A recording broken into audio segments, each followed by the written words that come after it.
week in racing. It's time to recap it. And who better to do it than Michael and Magic? Two bros/pros who cover the highs and lows of racing around the globe on every one of the shows. Real fans look forward to these guys and their last thoughts, cause they know they're not talking out of their royal ascot. What they say makes sense. So ladies and gents, sit back and relax as Blinkers Off presents The Magic Mike Show, where you hear the experts speak. The Magic Mike Show. Tune into the show every week. The Magic Mike Show. You can trust the show is the bomb because it's being brought to you by RacingDudes.com. What's up, everybody? I'm Magic. And I'm Mike. And this is The Magic Mike Show, and I hate the NFL. Mr. Samich, welcome to episode 317 of The Magic Mike Show. How are you doing today? I'm doing great because I'm not a Lions fan. How are you? I hate everything. I hate everything. I love the paper bag. I had no idea you were going full get up here. That was a really brutal way to lose. Not only was it the wrong, I love going for two there. Analytically, it was incorrect. I love going for two there. Then you make it, and I realize, like, at this point, I'm not actually worried about the 4% analytical mistake because it's more around, like, hey, your team is playing hard, you're overachieving, it's great, but then to just get shredded on the back end and lose like that is just brutal. By Kirk Cousins. How did we get shredded by Kirk Cousins? The Vikings are supposed to lose. I don't understand that. And then I see, like, there's all the Vikings fans that are in horse racing Twitter. Apparently, everybody in horse racing Twitter is a Vikings fan. There was the guy that was celebrating that the Lions had scored the 2-point conversion. And I'm like, did we not learn anything about the guy who had the ill-fated 16-team parlay on the $25 free bet? And he bet the Lions. Never, ever assume that anything is set with the Lions, except that they're going to disappoint you. Just terrible. Yeah, I mean, putting your faith in Jared Goff, that's all you need to know. Well, Mike, I'm going to take this off so it's not so crazy. We're going to go to you for a single cam. You had a best and a worst thing that's kind of the same. I smell a Samobomb rant coming.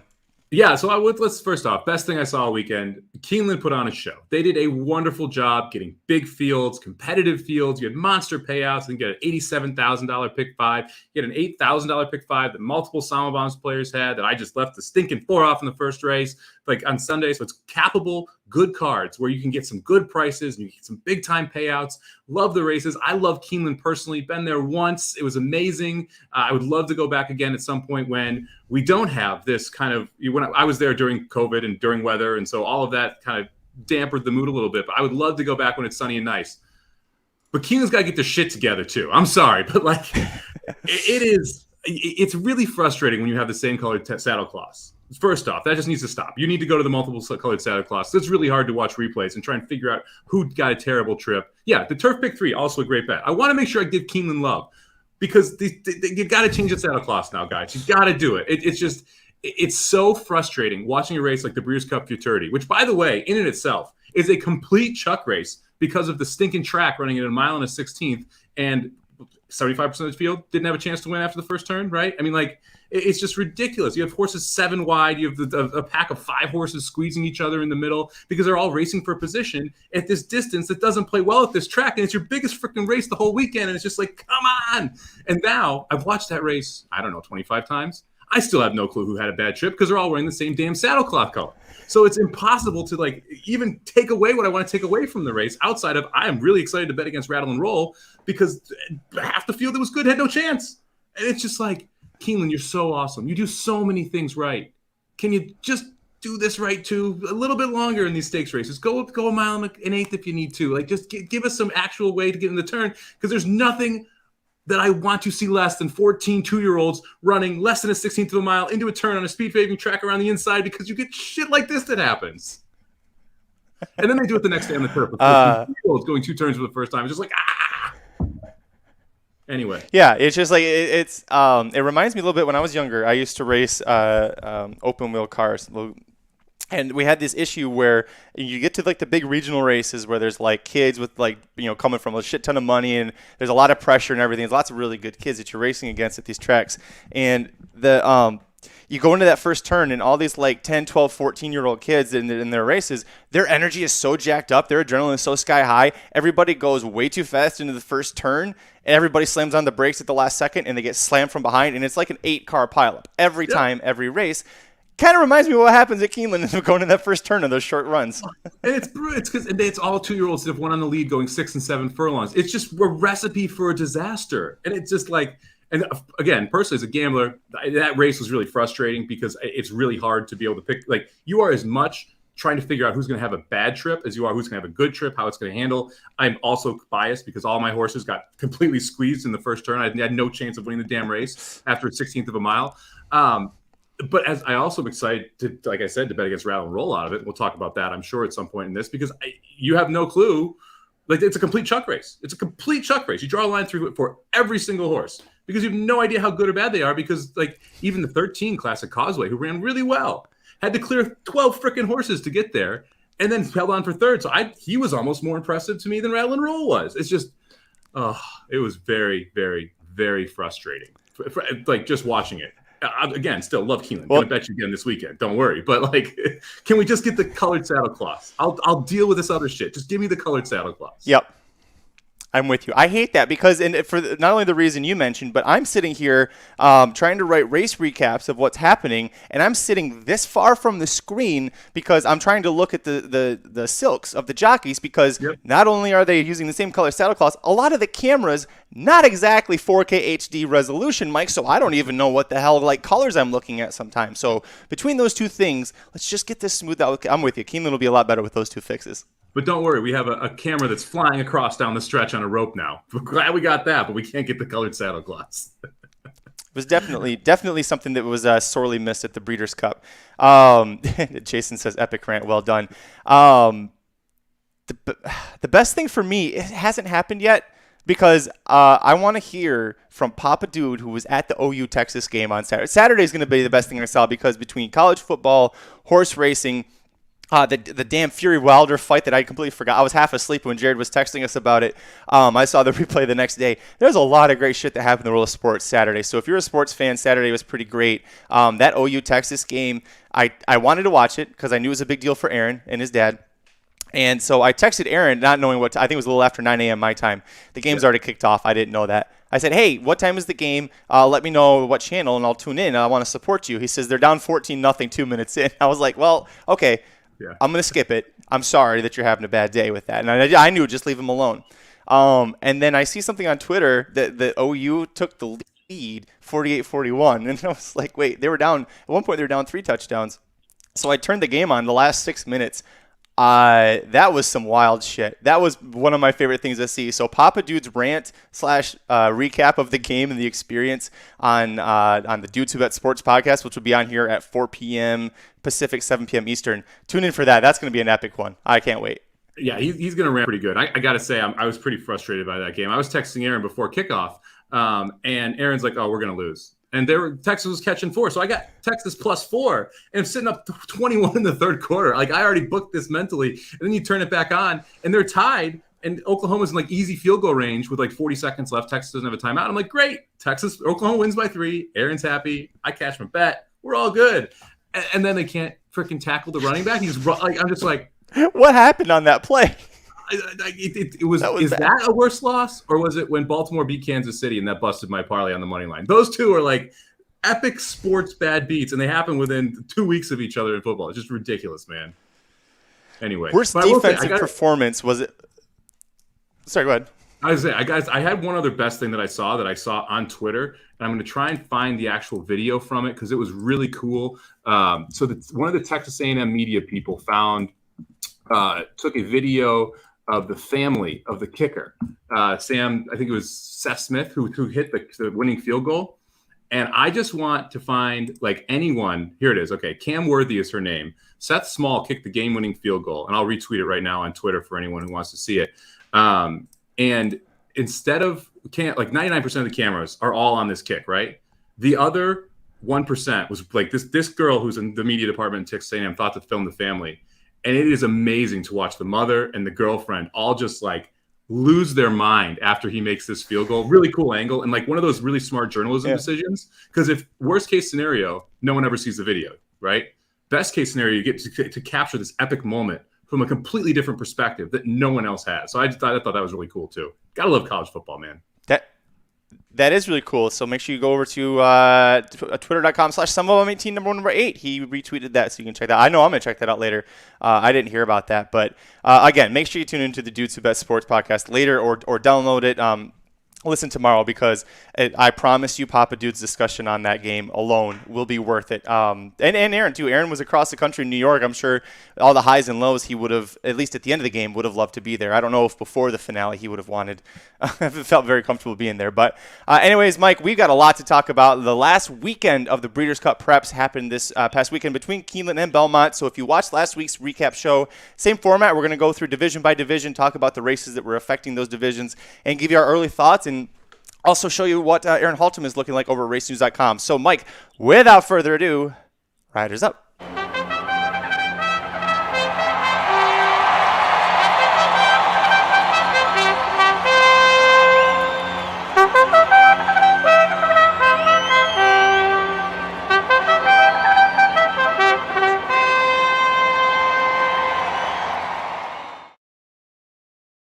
Well, I guess we should first start with an apology to Kevin and everybody else because I finally trailed Mike Samich's football picks, and this was his first not awesome weekend. So we'll talk about that at the end of the show, Kevin. My apologies for the bad luck on that.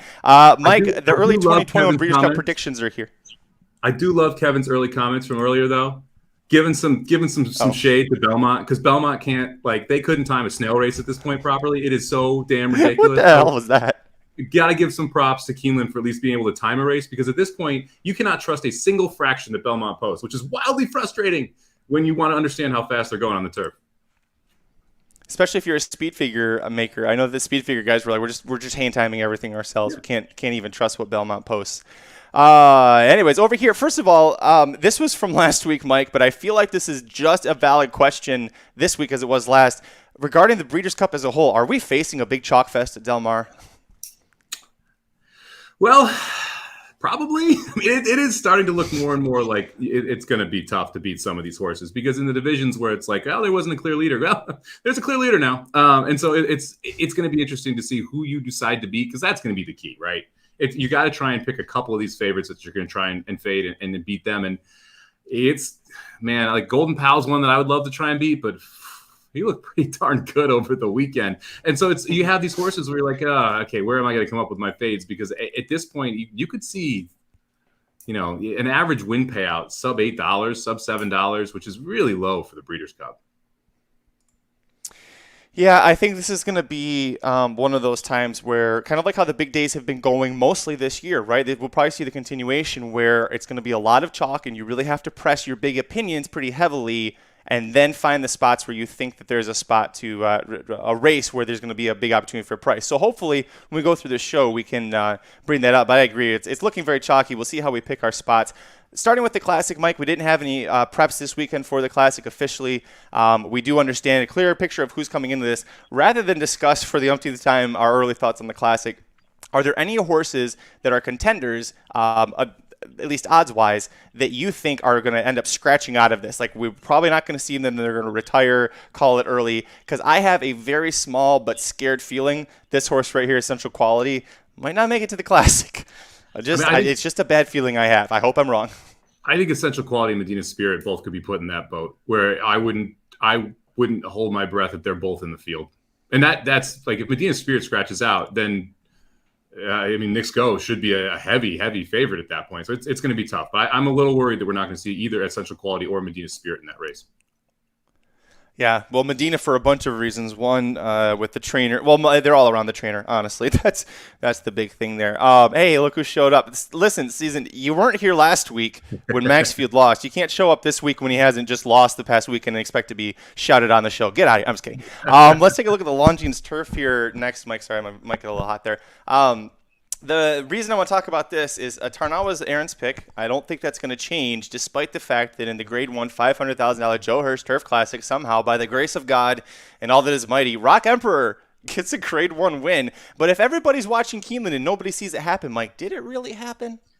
Yeah, it did because it busted my pick fives. It was like the only race I lost on freaking that day from Belmont. So yeah, it was a little frustrating. Hang on, you didn't play Rock Emperor? No, at 15-1. It's a Chad Brown exact in a grade 1 at Belmont, 15-1 over 14-1. How freaking crazy is that? Also, I've got some fighting words. Well, I'm not actually fighting words. Japan needs to get a good damn ride at some point here. Like, this has been ridiculous how bad the rides that Japan has gotten. Like, and we talk about this. I remember specifically talking about this, and I don't want to like pile on Ricardo Santana because he's actually done a lot better in the last year than he was a couple years ago when I piled on him for how he rode at Belmont. You can tell when these guys haven't ridden at Belmont before. I mean, some of the moves that they made, these early rushes, and then like you have Rock Emperor just sweep the field because he's the only jockey that pushed the button at the right time. It's like I was watching Fast and the Furious and some dude hit the NOS too early. And then you just see someone fly right by him at the wire. That's pretty much what this race looked like. Everyone went too early, and it's because Gufo went, and so when Gufo went, then Japan tried to go but couldn't make the hole, so then he had to circle around, but then he used too much horse, and all of a sudden Rock Emperor just rolls down the middle. And it's just like wildly frustrating. Just wildly frustrating.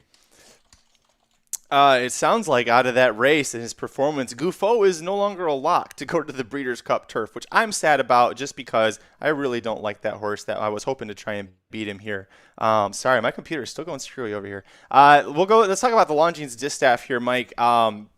The big race from this past weekend, there were two of them, but we had the Grade 2 $250,000 Beldame Sunday at Belmont. Royal Flag wins with a 99 buyer, but Latruska just keeps winning and winning and winning. It's a 101 buyer for winning the Spinster, a Grade 1 race, $500,000. But you see here, Aaron doesn't have Latruska picked. He's picked Private Mission. That's actually my pick to try and upset Latruska.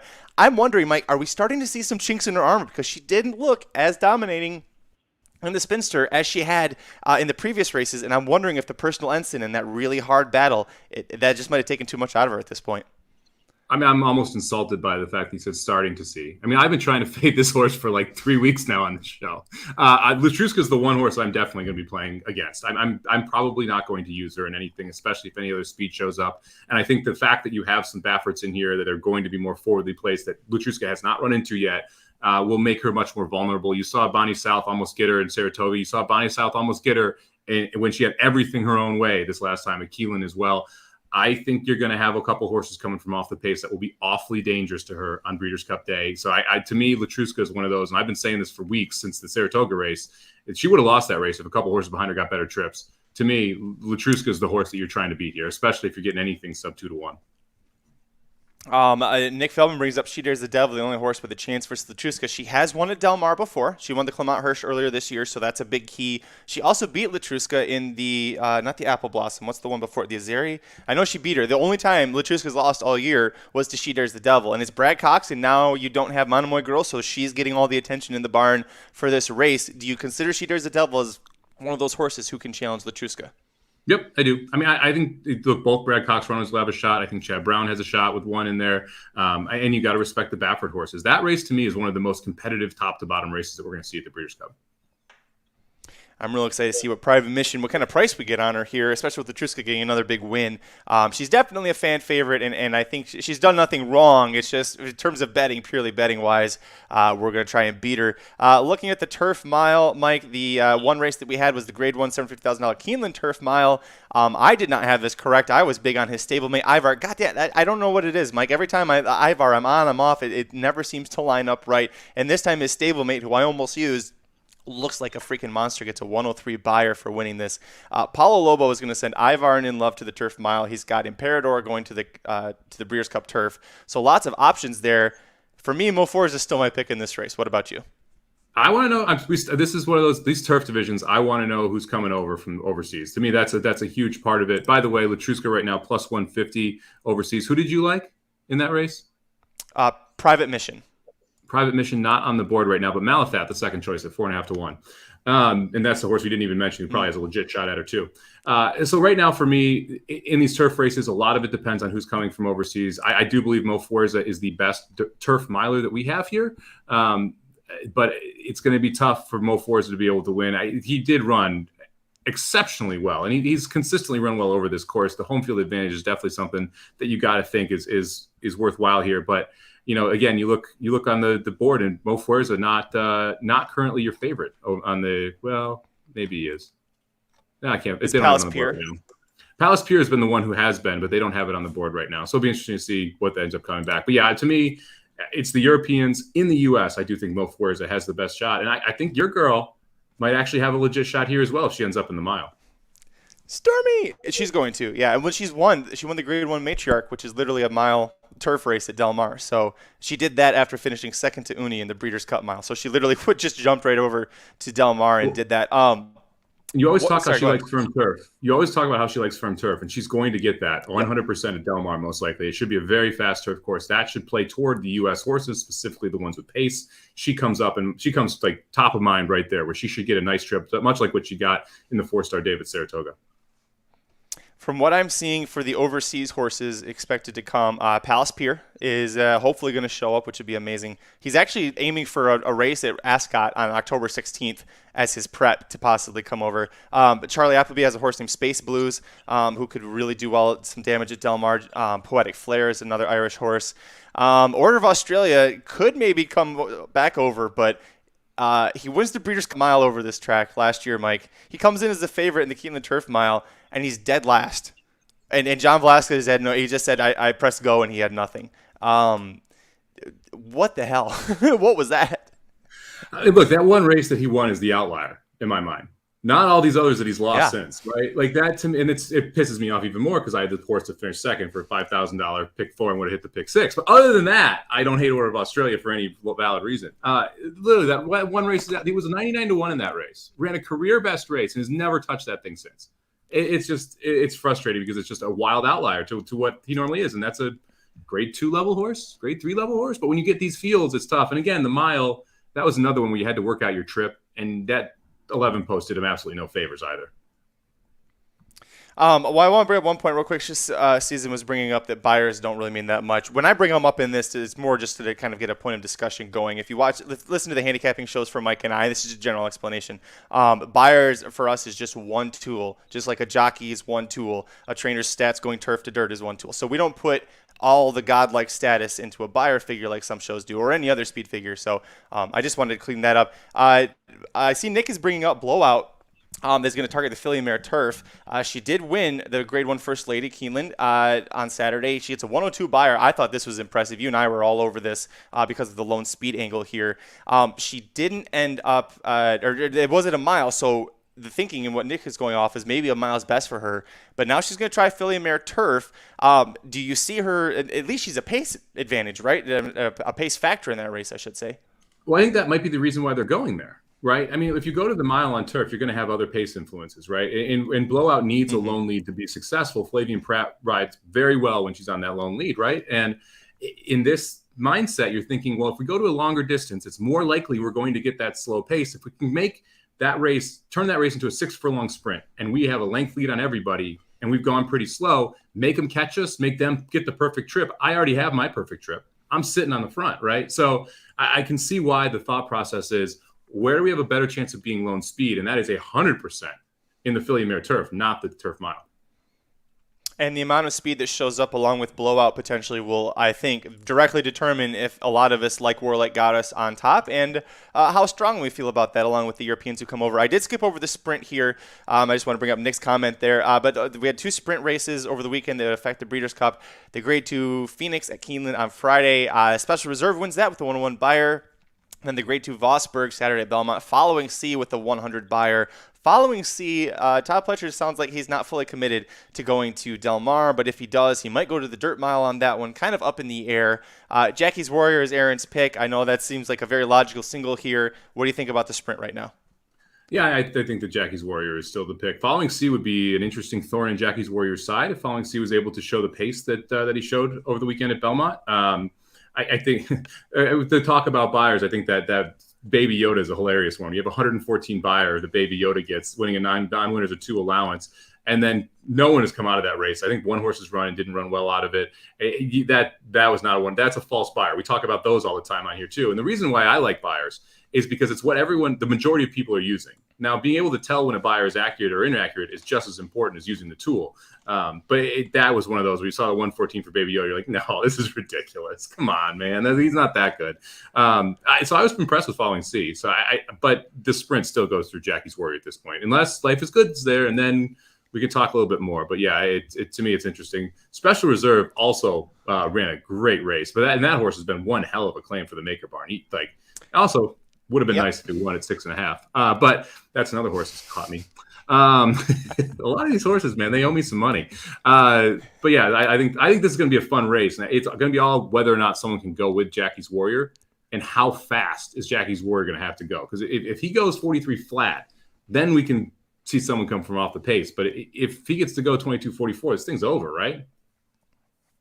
Yeah, I think so. I think especially the way Del Mar plays it, if you can get comfortable in the speed like that, it's pretty tough. We didn't have anything for the Dirt Mile from this past weekend. Life is Good still looks pretty strong as long as he ends up going that direction. We don't have to talk about that. The Turf Sprint, we have one. You brought it up actually earlier. The Grade 2 $200,000 Woodford Stakes. Golden Pal wins it Saturday at Keeneland. Only gets an 88 buyer. He's going to go to the Breeders' Cup probably as the favorite in this race, no matter who shows up from Europe. Other than his one try over in Europe this year, he's been pretty much unstoppable. What do you think about Golden Pal, and do you still like a price like perhaps a Lieutenant Dan? Well, first off, I did want to mention this. If you do like, never mind, that's a different one. Okay, yeah. So yes, here's the thing. Like I thought that was Golden Pal's most impressive race to date. Like I thought he was beat turning for home. I thought the 4 was going to go right by. And I thought the 6 had a shot at catching him if he doesn't re-kick as much as he did. But, man, he rebroke like a champ down the stretch. I'm surprised he only got an 88 buyer. It was much more visually impressive than what that number comes back. Like, Extravagant Kid's legit turf sprinter, too. The horse that ran second in that race. Mm-hmm. Very, very good. One overseas good. Like, so I kind of want to give Golden Pal a little more credit. I am still more skeptical on Golden Pal. I think he's going to face a tougher challenge in the Breeders' Cup. If Golden Pal is the favorite, I'm probably not playing Golden Pal. I think that's kind of where I'm at. If you see 2-1, 7-5, 6-5, that's a horse that I'm going to try and beat. And if I get beat by Golden Pal, I get beat by Golden Pal. Like I thought 3-5 over the weekend was a ridiculous price. I don't think that horse should have been 3-5 in that race. I fell on my sword there. I didn't use him in anything. He beat me. Happens. But I'd much rather be chucking a 3-5 favorite I don't like than defensively using it, because you're going to lose long term if you defensively use those type of horses. And to call back on that note to something that someone brought up very early in the chat very nicely, you did a great job on the Jason Beam podcast, which I agree with. That was one of the points that you brought up. So if you want to check that out, Jason Beam's podcast, Mike did a really excellent job explaining his handicapping strategies such as that. I want to say out of this race, never bet Fire Crow to win a race. You literally saw that horse's heart break, and he's quit. And Tyler Gaffalione felt it and just was like, nope, he's done. Like, that horse is just like, his will to run got destroyed live on air at Keeneland. It was ridiculous what happened to that horse. I mean, like, you saw the guts get ripped out, and he immediately quit. But he's like, nope, goodbye. And I think Fire Crow probably thought he was going to win the race, top of the stretch. And then you just kind of look over and you're just like, oh shit, like there he goes, we're done. Again, good try, buddy. Good try. Like, I don't know how you come back from that if you Fire Crow. I mean, I just don't know how you come back. You need that horse now needs a confidence boost. Put that horse in like $100,000 listed stakes. Let him roll, and then get him back in with the big boys. A horse who probably got a nice confidence boost over the weekend after suffering a loss at Churchill Downs. Bell's the One wins the Grade 2 TCA Stakes Saturday at Keeneland.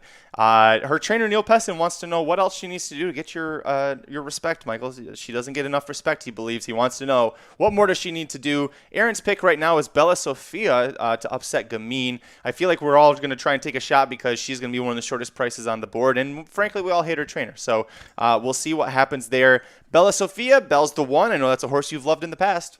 Yeah, Bell's the One's gotten plenty of respect from me. I think she won for me at like 17-1 or something on opening day at Santa Anita last year. It's the day after Christmas. I think she won at a big price after getting a terrible trip on Breeders' Cup Day last year.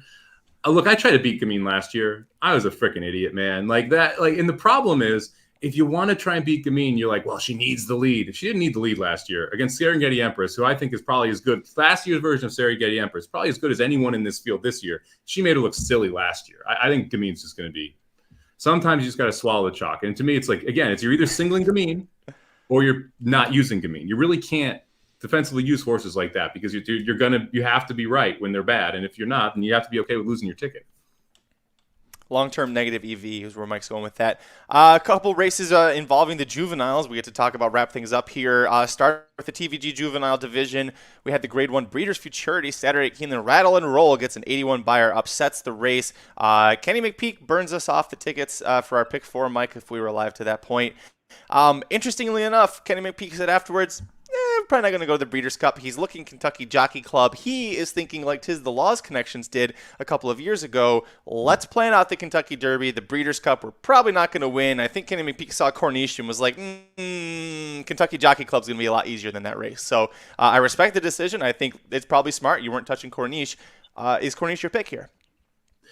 Right now, yeah. I mean, I also am interested to see who goes there. I mentioned Classic Causeway in the Open. I think Classic Causeway is the horse you want out of this. I don't know what, Rattle and Roll, that's great, man. That horse isn't very good. I'm sorry. I just, no thanks. You look back at the races this horse run, it did nothing. And yeah, I realize the horse kind of bolted around the turn 2 back at Saratoga, but wasn't even that good against Gunite and Brigadier General, who both obviously have come back and look good. But I just, what is why are you getting excited about this horse? I just don't get it. I'm looking forward to betting against this horse because I just don't see the long-term upside. And like I said, this race was a freaking mess, an absolute freaking mess. Long way of saying, I actually like Corniche less this week than I did last week because I thought that Classic Causeway was good enough to cause trouble up front for Corniche after showing the speed to be able to get first to the turn from the 13 post and be able to hold on so well here too. Horse finished third. Every other speed just gave it up. So, again, I don't want to take too much out of this race, but what I can take away from it is Classic Causeway has a ton of early speed and has some heart. And both of those things are key if you're trying to beat a horse like Corniche.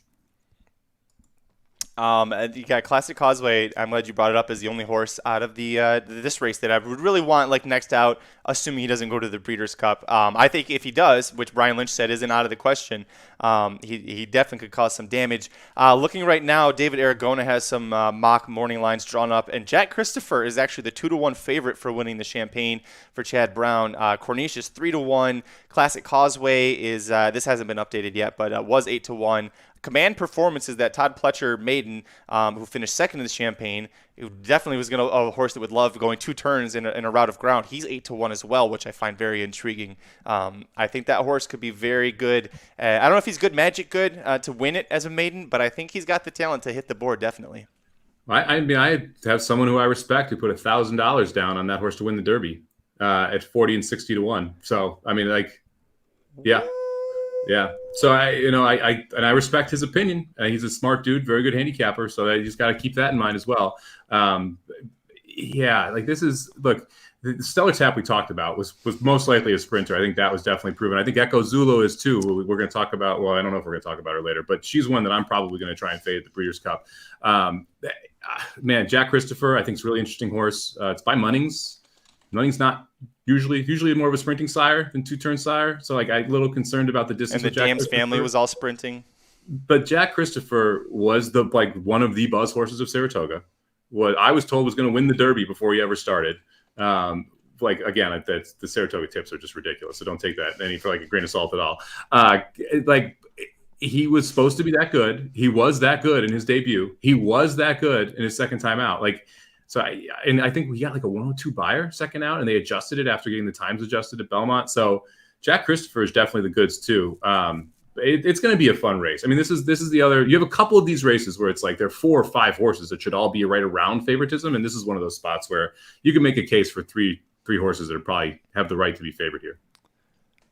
Nick Feldman brings up that Todd Pletcher was recently on the Ron Flatter podcast, and he said Command Performance is the most excited horses that he has. That's 2 that he's excited about for the Derby. That's already run, but he has a few that haven't run yet. This is becoming more and more common that the really good ones, the Ferraris, they're kept in the shop, and it's very carefully planned out how they go. So we saw how well that worked with Justify, along with paying off the CHRB to ignore some drug tests. And so you see what happens with the Todd Pletcher 2-year-olds moving forward. Mike, we can talk about the turf, the juvenile turf division here. Tiz the Bomb wins the Bourbon at Keeneland on Sunday. 74 buyer. I thought for the American horses, one that came out of Kentucky Downs, looked very impressive there. Backed it up at Keeneland. I think this horse, as far as Americans go, he's got an okay shot, but there wasn't anything that really wowed me here. I definitely am looking more at like Annapolis for Todd Pletcher. You brought up McKinnon for Doug O'Neill, who has won a couple stakes races out here. So I think at least the California horses might have something to say in this race. Yeah, I was all against the McPeak horse that won on Saturday. I was really impressed with Tiz the Bomb winning on Sunday. This is like out of the 12 posts going, what was it, a mile and a 16th, right, on the turf? Mile 16th, yeah. Going out of the 12 posts, going a mile and 16th, being hung like I think it was 4 wide, 3 wide on the 2 turns. This was a lot more impressive of a win than it looked. I used this horse as my last on the ticket, but I was like, you ain't winning the 12 post. You ain't winning from the 12 post here. And the horse is able to get it done. I thought it was a really impressive run. I have a little bit of interest in the horse that ran second, the Pratt Road, Stolen Base. He was way back early and was able to make a nice run, kind of weaving through traffic. Never really got stopped, but he did have to go, I think it was 9 wide or 10 wide at one point. So I'll be interested to see where Stolen Base shows up next and if I can get some type of price on him, because I thought that was a pretty impressive race too. With these 14 horse, 2-year-old fields, tight turns, like you got to watch the replay multiple times to figure out who tripped out, who didn't, and kind of where you want to play them back. Annapolis is a strong contender. As far as the Euros coming over, it's still really hard to figure out. Charlie Appleby has a horse named Albar who won this summer that probably would come back. That was a win in you're in.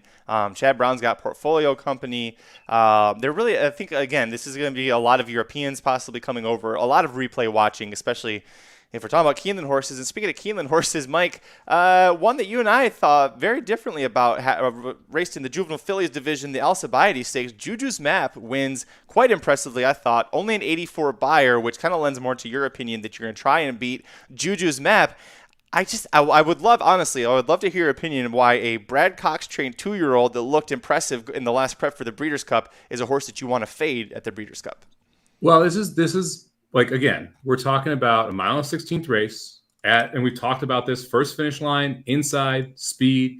She got everything her way that day. Everything. Like if Brad Cox could plot out a trip for Juju's, what is it? Just not Juju's Bean. What is it? Juju's Map. Juju's Map. Yeah, it's close. If he could plot out a trip for Juju's Map, that was the trip he would have plotted out. No trouble. Fairly easy sittings, like sat in second behind what I would call not exactly a fast pace. Like they were a little quick out of the gate, but never really was having to use very much.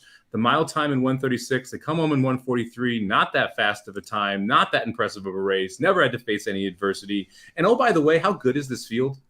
Like, is anyone else out of here? That's a good question. Have like any interest in the Breeders' Cup? So dream trip, perfect setup, beat nothing. And you're telling me you want this horse at a short price against the best 2-year-old fillies in the country?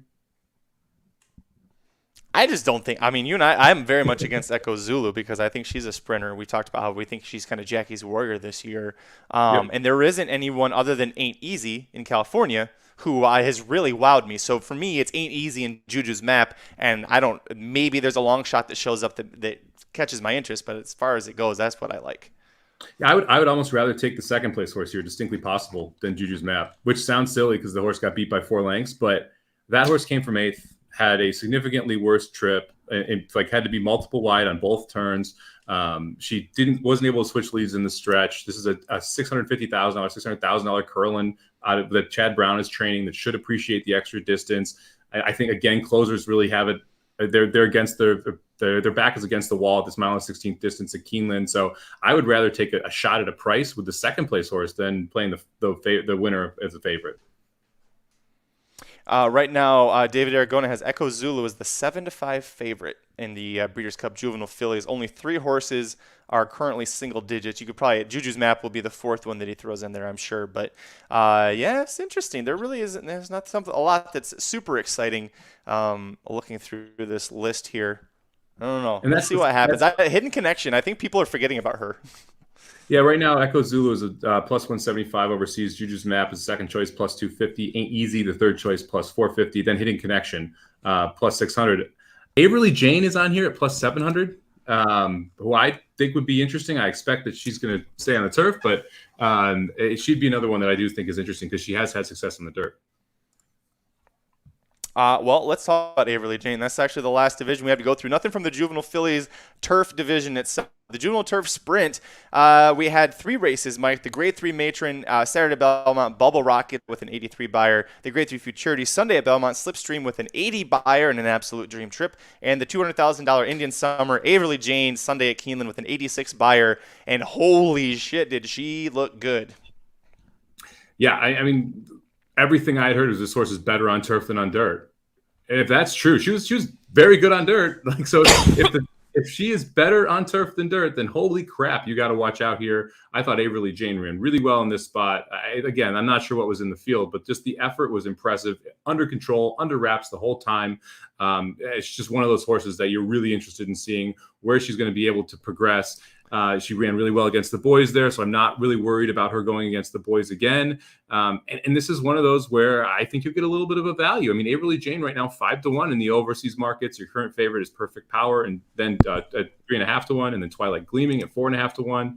2 international horses. So Averly Jane is one of those I think makes a ton of sense at 5-1. One timer I think is interesting, who Aaron has here too. That's hopefully will be E.T. Barry's mount in the Juvenile Turf Sprint. Was able to go wire to wire over at Santa Anita opening weekend. Sorry, I just had a really bad coughing attack out of nowhere. I heard everything you say. Yeah, I want E.T. Barry to show up for that too. Just the whole story about the journeyman leaving Arlington, the whole story will be great. I think that Averly Jane is definitely going to be tough in this spot. But again, we got to see who shows up. Wesley Ward could have like 8 different horses he shows up for this race, right? And we're not even talking about some of them. So play to see, but definitely one to watch out for. And Wesley Ward is definitely somebody you got to watch out for. He's won the last 2. This race has happened for 3 years, and Wesley Ward's got 2. So I think that's where you start to look. Yeah, I know. I agree. And I think you got to respect Rosario and Clement too, who's going to ship in here. Clement has had some wonderful, wonderful turf horses, especially turf sprinters that were up at Saratoga. Rosario is going to get his best mount, so I think that'll be interesting. One thing I do want to note too, and I was able to get a couple prices at Belmont this weekend, so this is why I'm giving this out. Respect the mounts that Clement gives to Dylan Davis, because he is giving his best horses to Dylan Davis when Rosario hasn't been there. And people have not been respected. I think one got home at like 13-1. Another one got home at double digits over the weekend. The turf mounts that Clement is giving to Dylan Davis are the live Clement horses in those races. And you'll see some where it's like an Ortiz on the other one, but the live one is the one with Dylan Davis. So it's important to note that because they're not getting bad. Interesting. That's really interesting. You said Dylan Davis. That was not the name I expected to hear. But by the way, speaking of Nick Feldman brought up Slipstream. He wins the Futurity, which is 6 furlongs. Clement said he's going to the Juvenile Turf. So this horse is not going to be in the Turf Sprint. He's going to the Juvenile Turf. And Clement said that he loves when he goes to California, he loves to prep his horses going 6-7 furlongs on the turf out in New York, so they go 2 turns on that faster California ground. So he's an interesting one when we get to the Juvenile Turf. I'm glad Nick brought that up. Yeah, and your boy Run Curtis Run almost got the job done wire to wire there too. Oh my God. Oh, I had him bet across the board, and I'm sitting there screaming, and I'm like, I thought for sure he's going to get like 3rd because I thought he had a good pace advantage. And then he got in that duel, and I was like, well, shit, this is his first time trying turf. He folds on dirt when he does this against New York breds. This is open company on turf. Sure. Yeah. Man, Eric Ansell rode his ass off. I love that. That was a great ride, I thought. That was so close, man. It just goes back to like speed at Belmont on the turf. Those shorter races is so dominant. I mean, you got to be 6, even 7 furlongs. You got to be looking at the speed first, and then figuring out, okay, what is the one horse if it collapses that can come from off the pace? But you can't be playing 3 or 4 closers in those races and tickets. That'll get you in trouble. That's going to do it for the horse racing side of the Magic Mike Show. Thanks for joining us. Mike and I will be back on Wednesday at 5:30 Eastern, 2:30 Pacific, live here on YouTube, Facebook, and Twitter to go through a Pick 4 sequence. Things are quieting down a little bit, Mike, as we're building up to the Breeders' Cup. But we still have a Grade 1 race at Keeneland, the Queen Elizabeth II. I don't know who to bet in that race because Rushing Fall retired. I'll have to figure that one out. But I do want to know, do you want to go to Keeneland? Do you want to go to Belmont? Do you have any idea where you'd like to go this weekend? I haven't seen the cards at all. I mean, I like Keeneland, I like Belmont, I like Santa Anita. So we'll do a Magic's Choice this weekend. You can pick it. Oh boy, do we do the 6.5 furlong down the hill state bred California distaff handicap, or the Grade 1 $500,000 Queen Elizabeth II at Keeneland? Depends. Are they going to have the same color saddle cloths at Keeneland? Because that will determine it right there. I think the Grade 1s have the same color, don't they? Isn't that how they do it? Is that what the reason? I don't know. There's no stupid rhyme or reason to anything. It's all dumb. Well, I'm pretty sure it's the grade ones. We'll figure it out. The Breeders' Cup Futurity, the First Lady, it's all the grade ones have the same colored saddle class. Nick says you should do a live show during Keeneland Wednesday races start earlier. Nick, it's funny you bring that up. We had a nice long meeting before this show with the Racing Dudes Brain Trust, trying to figure out some new ideas for pivoting, and that could be something that we start doing. I don't know. We could do with Keeneland. I don't know. We'll talk it over, Mike. I don't know what your schedule's like, but not absolutely opposed to it.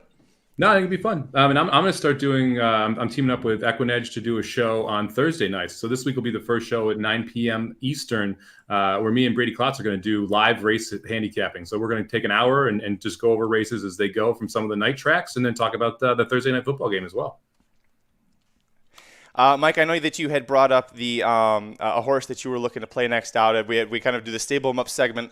The horse that I was all excited about was Club Car, who came running real hard to finish second to Bell's the One. I thought trip-wise she kept running up on heels her first time in blinkers. I was like, second time off for this horse in blinkers. She's going to be great.